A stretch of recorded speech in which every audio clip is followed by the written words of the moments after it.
ایک چھوٹے سے گاؤں میں ایک لڑکا ریحان اپنی بکریوں کے ساتھ روز جنگل میں جاتا۔ ایک دن اسے ایک خوبصورت پرانا صندوق ملا۔ تجسس کے مارے اس نے صندوق کو کھولا اور اندر ایک چھوٹا سا چمکتا ہوا پتھر پایا۔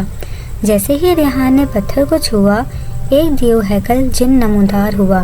جن نے کہا، میں تمہاری ہر خواہش پوری کر سکتا ہوں، لیکن شرط یہ ہے کہ تم کبھی لالچ نہیں کرو گے۔ ریحان نے اپنی پہلی خواہش میں گاؤں کے لیے پانی کی ندی مانگی۔ دوسرے دن اس نے ایک بڑی لائبریری کی خواہش کی۔ دن گزرتے گئے اور ریحان نے خواہشات ہمیشہ دوسروں کے فائدے کے لیے رکھیں۔ ایک دن جن نے مسکراتے ہوئے کہا، تم نے کبھی اپنے لیے کچھ نہیں مانگا، یہ تمہاری سب سے بڑی طاقت ہے۔ ریحان نے مسکرا کر جواب دیا، خوشی بانٹنے میں ہے جن نے ہمیشہ کے لیے اس کے ساتھ رہنے کا فیصلہ کیا۔